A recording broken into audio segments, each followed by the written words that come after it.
the whole of the town revolves around the river. It provides drinking water, recreation. They get fish out of it. They use the flow of the water. The mills are still there, and it's central in just about every way they can. It still is. Okay, we're on the eastern bank of the river, and we're on the site of Rhayader Castle. There's nothing left now except apart from a flagpole sticking up and a couple of benches, because they've just made it into a bit of a public picnic place. But in its day it was really important, because it's hard to imagine it now, but the river was the boundary. Everything west of the river with impenetrable forest all the way to the sea, and east of the river you had a much more accessible part of land, looking at drovers' roads to Hereford and that. But also west and south of the river was ruled in the 12th century by Rhys ap Griffith, Prince of Powys, or the Lord Rhys as he became under Henry II, and everything east of the river was Owain Gwynedd, the Snowdonian mob up there, him and his sons ruling from Carnarvon. But the thing is, you see, Rhayader Castle, which belonged to the Lord Rhys, was on the east bank of the river.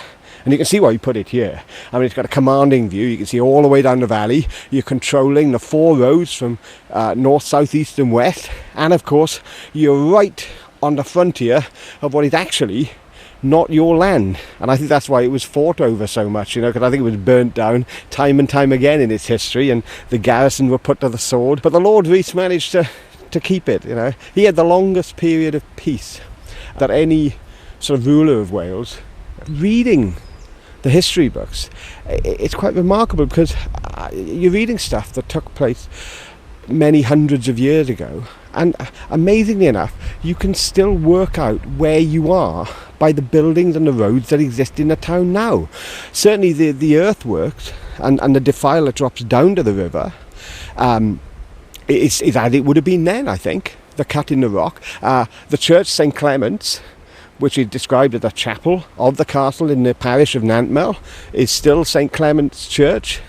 And the streets, when you look at maps going back through the hundreds of years, are still pretty much in the same position. And lots of the houses, including my own, are on maps going back 200, 300, 400 years. And it talks about the castle mill being on the other side, and there's a ruined mill still just on the other side. All right, probably rebuilt on the same site. You can tell how close we are to the river, because you can hear it. We're probably no more than 20 yards away. So for Rhys ap Griffith sitting here in Rhayader Castle, that was tremendously important. It's perched up here, and it's got the town on one side and the river on the other. I mean, it's an absolutely perfect place for a stronghold. There's no need for a stronghold anymore, but plenty of people like to live perched over the river. Vic and Ann Lloyd's furniture shop just downriver from here has a fantastic view of the bridge, and they know all about how important the river's been to Rhayader's economy. These salmon ladders were put in for the salmon to come up because there was a weir across on the top here which pushed the river up another 3 foot. See, this was all industrial down here. That house there is called Tan House. And then that was a mill, the one below. The water was much better utilised in those days, I think. And there was 2 mills down there and the tannery. You've got the cutting down there behind the rock, which used to channel the water through to the mills. Mm-hmm. You see that? Yeah, I can see that. Yeah, there was another weir which was about 150, 200 yards further up the river from the bridge, which was for sending the water down to the buildings at the back of the Mace, which was the electricity works, which supplied it with Rhayader electricity works. And the water went down through a channel and into a turbine shed there and drove a turbine. So that means that, Rhayader was using renewable energy before it had even been considered a hippie thing. Energy then. Yet then it wasn't unique. All the little towns in Wales were doing the same thing. That's right, they were. We import so much stuff now from elsewhere, from abroad and wherever, and it's totally unnecessary, really. There was also a flannel works down this end somewhere, because this section of river just below the Blackpool was called the Racks, where they soaked the flannel in the river. And a few years ago, local historian Brian Lawrence, I asked him about down the bottom of the Weglow is a big rock with an iron ring in it. Yes. And I said, what did they keep tied there, Brian? Oh, well, it was for a boat. Because when the flannel, if there was a flash flood, the flannel would sometimes be washed down the river, so they had to go and get the boat out quick and hook it out of the river lower down. On the Mills Brook, which is going off just above Just by the castle. the mill itself, there was another 2 mills up there. There's the Walk Mill, and where Dr. Buchan lives now was another, what your relatives from America called Whisper Mill. Whisper Mill, Gwynllyn it is, yeah. So, I mean, what you're saying is, I mean, you've got all these businesses relying on the river, right down to the tannery, you know, probably the most famous business because it's now in the Museum of Welsh Life. So the river was central, really, not just to young boys and fishermen, but to the economy of the area. Oh, definitely, yeah.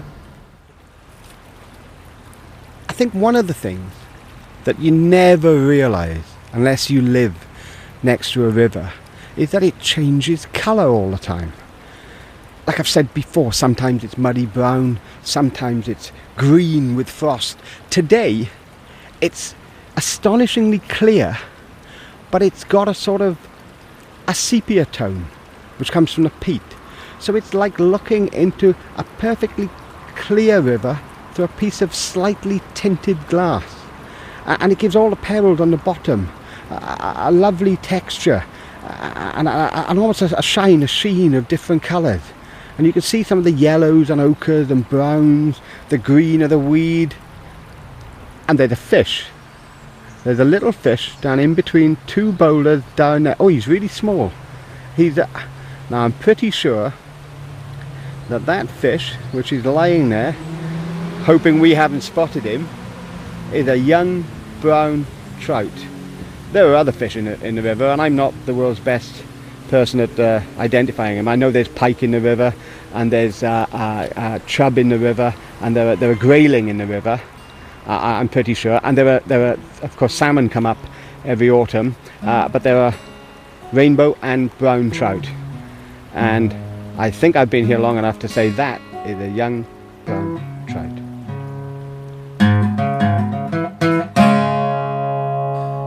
Vic and Anne mentioned Brian Lawrence earlier, and he can tell us about fishing this river and catching them. As kids, we were always encouraged by the older people to fish. And I can remember I got this beautiful length of hazelwood, and I was going past this old boy's place at the castle, Tom Hughes, and he said to me, "Do you fish, Brian?" I said, "I haven't got a fishing rod, Mr. Hughes." "Well, come here," he said, "give me that piece of stick." And he said, "Come back tomorrow." And he spliced a piece of cane on it for me, put a few ferrules, and tied a reel on it. And that was my first fishing rod. But I never had a licence, obviously. That's the other thing that's changed. That's the other thing, we never bought a licence and nobody chased you. I love poaching. That's one thing I did do. I love poaching. It was just the solitude. I think everybody made it. Oh, I know. I loved it. I mean, I used to go out at night, on a beautiful night, and I'd walk miles. And there's several times, I mean, I was stupid. I was up to my waist in water, like, you know. And I was thinking, how the hell am I going to get out of here? I never told my parents. You know, I never told my parents I was poaching, but they asked to guess when I was bringing all these salmon home. I know, and I'd bring a salmon home, and my dad would jump in the car and off down to Tredegar or off down to Merthyr, to family down there who remember the salmon when they came up there during the war, like it was an important part of their diets in those days. And I always remember me and Barbara would go to a dance, and in those days, you'd dress up. Yeah. I'd be in a suit, you know, with freshly ironed creases, and Barbara would be in a dress. I'd say, "Come on, let's go up the river." And they always had sticks in it up there, so I knew where a gaff stick was. So she'd put the gaff in her handbag, and I'd stick my Wellingtons on, and up to the beach, would you? Out to the salmon, and back home looking very innocent, if we'd just been up there for a bit of nookie or something, you know. We started, you know, it was bloody great fun. I mean, when we were kids, we knew all the poachers, like, you know, everyone that was famous. I'm not going to mention any by name, but there was one quite famous poacher. He hasn't long died. I went to his funeral. And he was caught coming up the police station pitch with a pram. And the police sergeant said to him, "What have you got in that pram?" He said, I've got a boy and a girl, sir. Do you mind if I have a look? A hen and a cock salmon. He wasn't telling a lie, was he? I've been reading a book called Coming Down the Wine, called Gibbing, and he says everyone in Rhayader is either a poet or a fisherman. Some people are both. Yeah, well, I think it should have been poet or a poacher. Some people are both, don't you? You know.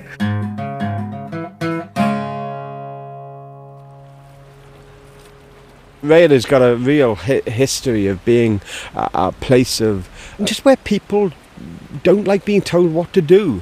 I mean, you have many battles fought here when it's on the border, with the Lord Rhys holding it against the English, against the North Wales princes, against other people from South Wales. All turmoil and upheaval. We come forward in Henry VIII time. They're shooting the judge because they don't like his decision. We come forward. A famous part of Wales's history is the Rebecca riots, where people complained against the toll gates, and men would go out dressed in women's clothing and with their faces blackened so that you couldn't see where they were, to protest against the toll gates. And indeed they did. In the latter part of the 18th century, in Rhayader, they took out all toll gates in one night. And one of the soldiers who tried to stop them down by the Bear pub on East Street was shot. So a lot of Rebecca activity here, but everywhere else in Wales, it lasted for 20 or so years, and then it died out. Here in Rhayader, they carried on dressing up as Rebecca for a long, long time. Not to do anything with the toll gates, but to poach salmon from the river, just south of where we are, on the Grow.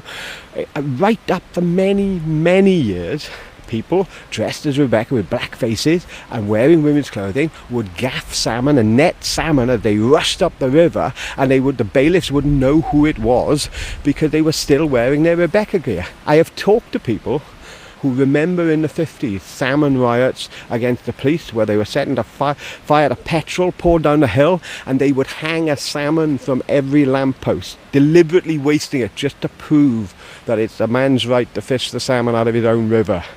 And funny enough, what happened to me was, when I used to live further down the river on the Grow, and I was new here, I was talking about this, and I asked her in the pub, any poaching still go on?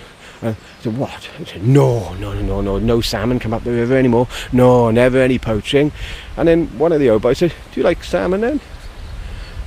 I said, yeah. He said, oh, right, nothing more heard of it. Then a local came to my house, and he said to me, can I have a look at the cupboard under your stairs? I said, why? He said, well, I want to see if there's a big hook on the back of the door. So, all right. And I opened the door under the stairs, and we had a great big hook on it with a point. And he said, when I was a boy, I came in this house, and the biggest salmon I've ever seen was hanging on that hook. I've never seen anything like it. Of course, they don't poach like they used to anymore.